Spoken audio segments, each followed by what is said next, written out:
É isso aí, rapaziada. Vamos estar reagindo mais um vídeo aqui com vocês hoje. Vídeo hoje lá do gol perdido. Título do vídeo: Como o Brasil perdeu a Copa para ele mesmo. Eu vou deixar na descrição do vídeo todos os links do vídeo original para vocês ir lá curtir, comentar. O ano é 2018. O Brasil de Tite estava imbatível, praticava um excelente futebol e vinha de uma sequência incrível de vitórias. Na Copa do Mundo, as seleções maiores estavam sendo eliminadas. A cada dia que passava, o brasileiro se iludia ainda mais com jogadores como Neymar e Coutinho brilhando, até que chegou às quartas contra a Bélgica. E 15 minutos de apagão foram suficientes para acabar com o sonho do Hexa. Mas não foi só isso. Aconteceram lances inacreditáveis que estão na mente do brasileiro até hoje. E nesse vídeo eu vou te contar como o Brasil perdeu a Copa para ele mesmo. Para você, galera, qual foi mais dolorida? A Copa 18 ou 22? Cara, pra mim, mano, eu acho que a Copa de 2022, velho. Porque tem tudo aquela coisa de faltar só 4 minutos e o Brasil não conseguiu segurar, levou um contra-ataque besta lá. E até hoje eu fico pensando como é que aquilo ali aconteceu. Se bem que ia ser uma semifinal entre Brasil e Argentina, né? Se o Brasil perdesse ia ficar mais feio ainda. Mas pra mim 2022 foi mais dolorido. Para começar a contar, a gente precisa voltar um pouco no tempo. A Copa do Mundo de 2014 foi um grande trauma para todo o país, um dos maiores vexames da história do nosso futebol. Nossa, até hoje eu não consigo ver, velho, esse jogo. Não vejo, velho. Eu tô vindo aqui agora porque tô tendo que reagir o vídeo. Mas se fosse pra eu ver assim o vídeo, não consigo ver não. É muito dolorido, galera. De novo, olha só que absurdo, a chance de mais um gol! Gol da Alemanha! Com um novo ciclo de 4 anos pela frente, a tarefa de erguer a cabeça e ao mesmo tempo dar motivos para que a torcida pudesse acreditar não era fácil. Nos dias seguintes do traumático 7-1 contra a Alemanha, a CBF demitiu o Felipão e apostou mais uma vez na experiência. Dunga voltou ao comando da seleção brasileira. Mas dessa vez, os resultados não foram tão empolgantes como na primeira passagem. Na Copa América de 2015, o primeiro grande teste, a seleção foi eliminada nas quartas de final. Em 2016, na Copa América do Centenário, a pior campanha da história do Brasil na competição, eliminada ainda na fase de grupos. E para completar, o Brasil era o sexto colocado nas eliminatórias. Com essa posição, nem se classificaria para a próxima Copa. A passagem desastrosa acabou em junho de 2016, com a demissão de Dunga. Enquanto em outros momentos a escolha de um treinador para a seleção se transformava em uma novela, dessa vez a decisão parecia bem mais simples. O nome favorito pela CBF, pelos jornalistas e por boa parte da torcida era quase unânime: Adenor Bach, o Tite. Ganhou tudo o que era possível ganhar no Corinthians e agora tinha a missão de, em menos de 2 anos, tirar o Brasil do fundo do poço e preparar a seleção para a Copa da Rússia. Uma responsabilidade muito grande, eu tenho a dimensão exata como vocês têm. E de fato, o começo foi muito promissor. Na estreia, 3-0 contra o Equador nas eliminatórias. Em seguida, 2-1 contra a Colômbia. A campanha seguiu com goleada de 5-0 contra a Bolívia. Depois, 2-0 contra a Venezuela. E aí, um baile de 3-0 contra a Argentina, naquele jogo que Neymar e Coutinho jogaram muito e o Tempo que a gente ganhava da Argentina, né, galera? Hoje em dia, meu Deus do céu, velho. Quando vai enfrentar a Argentina, eu fico logo com medo, mano. Levamos 4 aí um dia desse aí. Nossa senhora, bicho. Messi não viu nem a cor da bola. Do Brasil! Essa Paulinho meteu pra dentro, 3 para o Brasil, 0 para a Argentina. Ali, obviamente, já foi o suficiente para nos iludir. Detalhe, dá uma olhada quem era o goleiro reserva do Brasil nesse jogo. Dito isso, Muralha. sua campanha continuou. 2-0 contra o Peru, que tinha eliminado a gente. 4-1 contra o Uruguai em Montevidéu, com hat-trick do Paulinho. 3 contra o Paraguai. 2 contra o Equador. 3-0 contra o Nossa. Chile. E apenas 2 empates no meio do caminho. Ou seja, passava o rodo em todo mundo, né? Passava o rodo em todo mundo. Não tinha ninguém aqui no continente para bater o Brasil. Uma campanha praticamente perfeita e que garantiu o Brasil como o primeiro colocado na América do Sul. Lembrando que a seleção estava sofrendo com Dunga. O Tite foi importantíssimo para a classificação. Dentro de campo, o time jogava com diversas caras novas. Adenor convocou jogadores de sua confiança, como Renato Augusto e Paulinho, que ajudaram o Brasil a ter um meio-campo dominante. Além de quem vinha se destacando no futebol europeu, mas que ainda esperava uma sequência com a amarelinha, como Roberto Firmino. Mas o grande nome da camisa 9 era Gabriel Jesus, que empilhou uma sequência brilhante. Mesmo com apenas 20 anos, ele tinha 10 gols e 4 assistências com a camisa amarela. 14 participações em gols em 17 jogos. Bizarro. Gabriel Jesus, ele iludiu demais, velho. Iludiu tanto que que teve até comentarista que falou que teve a audácia de falar que ele seria maior do que Ronaldo Fenômeno. Maior que Pelé. Teve alguns comentaristas que falam isso, se eu não estou enganado. Mas enganou demais. Também tem o fato dele ter se lesionado demais, mas, cara, a gente se iludiu demais. Não vou mentir aqui, mas vou falar baixinho. Eu achava que ele seria o novo Ronaldo Fenômeno. Olha aí o que eu acabei de falar. E claro, ainda tinha as grandes estrelas, Neymar e Coutinho, que viviam suas melhores fases. Em 2018, o camisa 10 estava completando a primeira passagem no PSG. Jogando em alto nível na França, era possível dizer que aquele era o auge do craque. Aos 26 anos, esse era o momento para mostrar a liderança e finalmente conduzir a seleção a um título de Copa do Mundo. Neymar já estava totalmente recuperado de uma lesão sofrida no metatarso em fevereiro de 2018 e que quase deixou de fora da Copa. Uma verdadeira força-tarefa foi feita com o apoio da CBF para deixá-lo à disposição de Tite. Ao seu lado, atuando como um coadjuvante, estava Felipe Coutinho. Craque indiscutível no Liverpool, havia se tornado a maior compra da história do Barcelona. Já estava nas graças da torcida pelas boas atuações nas eliminatórias. O Brasil também contava com jogadores que se destacavam nos melhores times do mundo. Casemiro e Marcelo, considerados melhores de suas posições e multicampeões no Real Madrid, Thiago Silva e Miranda na zaga, com o jovem Marquinhos surgindo como opção. A lista de convocados para a Rússia apostava no equilíbrio entre experiência e juventude. Jogadores que já disputaram Copas e outros que estavam apenas começando a trajetória na seleção. Os goleiros escolhidos foram Alisson, Ederson e Cássio. Nas laterais, Fagner e Danilo, que substituíram o lesionado Daniel Alves. E Marcelo e Felipe Luiz. Miranda, Marquinhos, Thiago Silva e Jeromel como zagueiros. Inclusive, eu como gremista não clubista, posso cravar aqui pra vocês. Na época, Pedro Jeromel era o melhor zagueiro de futebol do planeta. No meio-campo, Casemiro... Olha, eu já não sei, tá? Mas ele falou que não era clubismo, né? Fernandinho, Paulinho, Renato Augusto, Fred e Felipe Coutinho.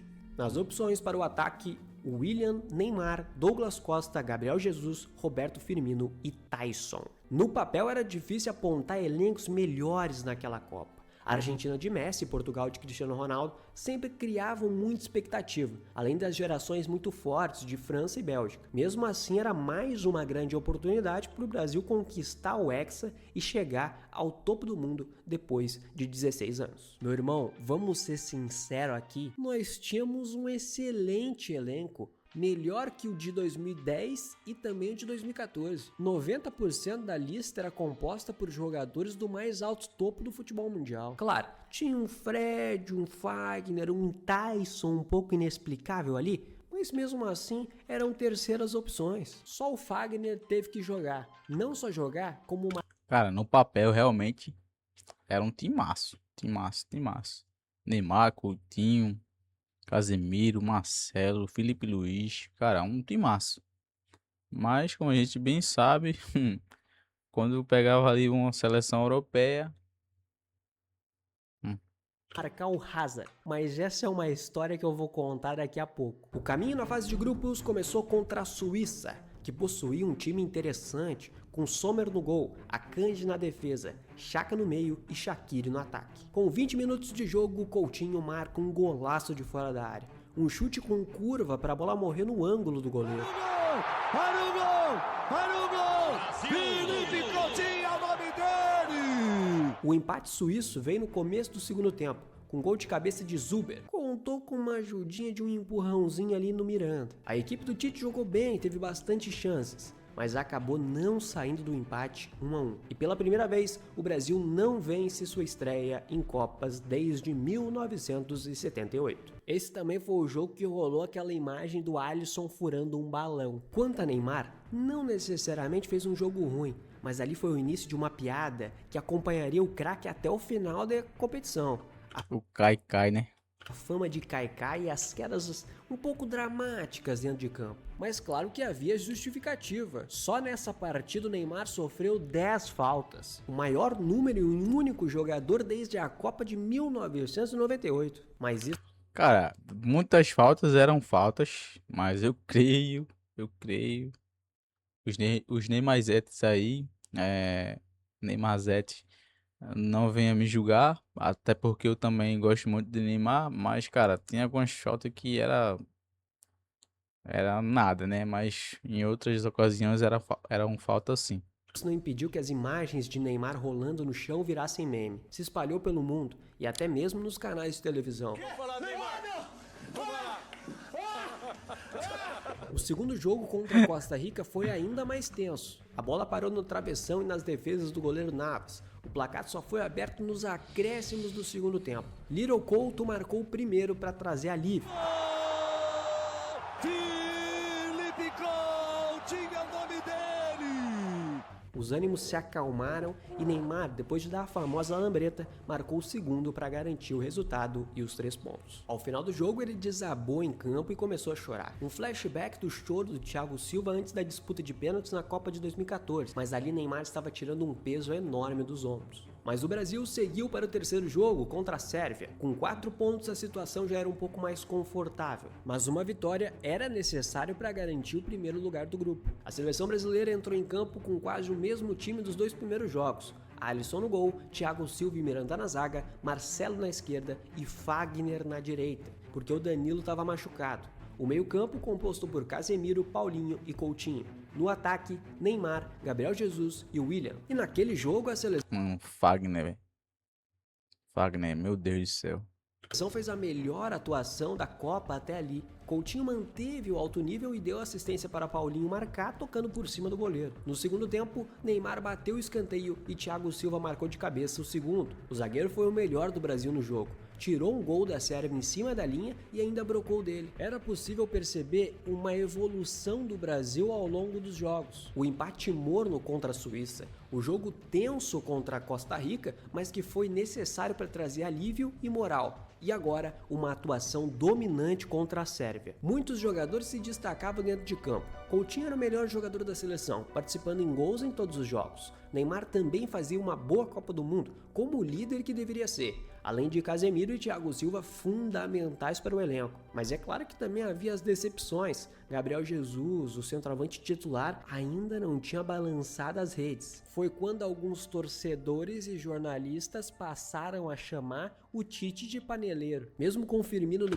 Loucura, né? Porque assim, em relação a Gabriel Jesus, o cara vinha de ser um cara bem promissor para uma realidade e, cara, ele, se eu não me engano, eu acho que ele não tem gol pela seleção, assim, em Copa do Mundo, mano. Sei lá, posso estar enganado aí, mas pelo que eu apurei, e eu acho que ele vai falar isso aqui, eu acho que ele não tem gol em Copa do Mundo. Porque isso é um absurdo para um camisa 9, né? No banco de reservas, Jesus tinha a confiança do treinador e era um dos artilheiros durante o ciclo da Copa. Outro jogador com baixo desempenho até então era o ponta William, que também tinha como sombra no banco de reservas Douglas Costa, que sempre quando entrava no segundo tempo, movimentava o ataque e criava muitas oportunidades. Nesse cenário, o Brasil passou em primeiro no grupo e chegou até as oitavas de final para enfrentar o México. Olhando para o chaveamento com o olhar da época, é claro, nós caímos no lado mais difícil, com França, Argentina, Uruguai e Portugal. Mas o caminho até a semi não era dos mais temidos. O Brasil enfrentaria o México e nas quartas a Bélgica ou o Japão. Lembrando que a Alemanha, a atual campeã, havia ficado em último no seu grupo, com México, Suécia e Coreia do Sul. Talvez foi essa a maior surpresa dessa Copa. Detalhe para esse confronto entre França e Argentina nas oitavas, E realmente acabou sendo um jogão. 4-3 para os franceses. Bora voltar para Canarinho, oitavas de final. O primeiro tempo contra os mexicanos foi mais equilibrado do que se imaginava. O Brasil criou algumas oportunidades, Nossa. mas assim como O tanto que esse Ochoa pegou. Que pegou bola, velho. Nesse dia aí foi loucura, mano. Chega, tava dando raiva, velho. parou no goleiro Ochoa. Com ele, cruzamento pra trás, olha o gol! O Shoa pegou mais uma. A situação ficou melhor no segundo tempo. Mesmo sendo fortemente marcado o jogo inteiro, Neymar tocou de calcanhar na entrada da área para o William e apareceu quase dentro do gol para receber novamente e empurrar para dentro. Mais um gol de Neymar na Copa e mais uma vez decisivo. Firmino no final também balançou as redes. 2-0 para a seleção e a classificação para enfrentar a Bélgica nas quartas de final. O juiz vai terminar, acabou! É o Brasil nas quartas de final! A seleção belga que eliminou o Japão nas oitavas após estar perdendo por 2-0.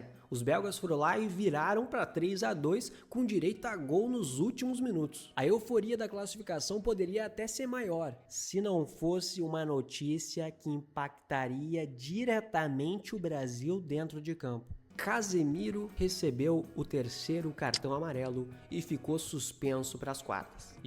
Eu acho que se Casemiro tivesse, eu acho que, cara, as coisas poderiam ter sido diferentes, né? Claro que isso é uma mística, mas, mano, assim como em 2014 também, contra a Alemanha, que Neymar se lesionou, que aquele, esqueci até o nome do colombiano que lesionou ele, eu acho que não teria sido aquele massacre todinho.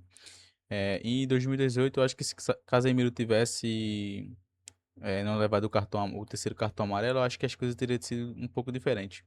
E ainda teve a questão, que eu acho que ele vai falar aqui, do pênalti em cima de Gabriel Jesus, que o VAR, que era inoperante nessa época, não deu. Vamos combinar? Que cartãozinho desnecessário. Tal qual 2014, em que o Brasil perdeu um grande jogador para uma decisão por um cartão bobo. Lembrando que a seleção de Felipão perdeu o Thiago Silva para enfrentar a Alemanha. A Bélgica, naquele momento, era um dos favoritos para conquistar a Copa. Argentina, Portugal e Espanha já haviam ficado pelo caminho, e as quartas de final estavam cheias de zebras. Rússia, Suécia e Croácia passaram pelas oitavas e chegaram entre os 8 melhores. Eu não sei vocês, mas eu considerava o Brasil como o grande favorito. Não vou mentir, eu lembro que eu tinha quase certeza que nós seríamos os campeões. Eu também, velho. Eu tinha muita certeza mesmo. Assim como em 2022 eu também tinha. Né? Mas não rolou. Porque na época eu sinceramente não acompanhava muito o futebol europeu. Então eu olhava pra Bélgica, França, Croácia e pensava: pô, é impossível esses caras ganharem da gente. Eu tinha medo da Espanha porque eu achava que eles tinham um grande time, da Argentina pelo fato de ter o Messi e de Portugal pelo Cristiano. Mas eles caíram nas oitavas, então eu pensei: pô, já era, acabou, ganhamos. Inclusive na época, se juntasse todos os títulos de Copa das seleções que estavam nas quartas, ainda não chegava nos 5 títulos do Brasil. Mal sabia eu que no futebol só ter camisa não adianta. Até porque Exatamente isso. E eu pego as palavras dele e uso pra mim, que eu também nessa época eu não assistia futebol europeu, nem o brasileiro eu assistia. Só pelo fato do Brasil jogar, eu achava que o Brasil já era favorito. que a famosa geração belga de fato vivia seu auge e começava a justificar a expectativa criada ao longo dos anos. Eram muitos jogadores bons reunidos: Courtois, Kompany, De Bruyne, Lukaku, Hazard e até nomes menos famosos como Fellaini, Vertonghen e Witsel, que jogavam muita bola. Já a seleção brasileira foi a campo com Alisson no gol, Thiago Silva e Miranda na zaga, Marcelo na esquerda, enquanto Fagner na direita tinha a grande tarefa de marcar um dos melhores do mundo na época, Eden Hazard. Tite escolheu Fernandinho como substituto de Casemiro para iniciar o Nossa senhora. Bom jogador, mas, cara, nesse jogo aí foi muita caca. jogo. E com ele no meio estava Paulinho e Coutinho. No ataque, mesmo com gol nas oitavas, Firmino ficou no banco e Gabriel Jesus começou como titular, ao lado de Neymar e William. Quando a bola começou a rolar, foi o Brasil que teve as melhores chances. quando o placar ainda estava zerado. Em cobrança de escanteio, Thiago Silva errou o tempo de bola e acertou a pelota com o joelho. Até hoje, no silêncio das noites, eu fico me perguntando por que essa bola não entrou. O desastre começou logo depois. Com 13 minutos do primeiro tempo, aconteceu um apagão do Brasil, ou melhor, do Fernandinho. Em cobrança de escanteio dos belgas, a bola acerta o Fernandinho e entra para dentro do gol do Alisson. É o primeiro gol da Bélgica e o início da pior noite da carreira do volante brasileiro. O trio De Bruyne e Lukaku... Como eu falei, ele é um bom... pela carreira dele, ele é um ótimo jogador. Mas, cara, nesse jogo é porque também, cara, você não sabe como é que vai ser o jogo. Obviamente, você não quer fazer um gol contra, né, velho? É porque na mente do torcedor a gente fica puto, né, mano? E Hazard seguiu destruindo o Brasil no primeiro tempo. Fagner teve a missão de marcar Hazard e não viu a cor da bola em nenhum momento. A noite de terror do Fernandinho continuou com uma arrancada de Lukaku. Recebeu a bola no meio-campo e o Fernando só observou a corrida do belga, mas não conseguiu nem chegar perto. A bola chegou até De Bruyne, que com um chutaço de fora da área marcou o segundo. Da Bélgica, De Bruyne no contra-ataque, a bola puxada, Lukaku, chute cruzado, não deu chance pro Alisson. Esse é um gol extremamente polêmico. Além da falha de Fernandinho, até hoje se discute se o outro goleiro, sem ser o Alisson, conseguiria ou não defender o chute. Nosso querido Cássio. Cara, vou te falar, mano. Não é sendo clubista, não, porque eu sou corintiano, mano. Mas, sei lá, velho. Acho que Cássio faria um milagre nesse momento aí, que é coisa que Alisson nunca fez pela seleção, tá? Porque pelo Liverpool, carreira brilhante, mas pela seleção. Indiscutivelmente, um dos melhores goleiros do mundo em 2018, a finalização do De Bruyne foi um míssil. Na minha opinião, defender aquele chute seria praticamente um milagre. No segundo tempo, o Brasil voltou com Douglas Costa, Firmino e Renato Augusto, que marcou de cabeça para diminuir a vantagem belga. Olha o gol! Olha o gol!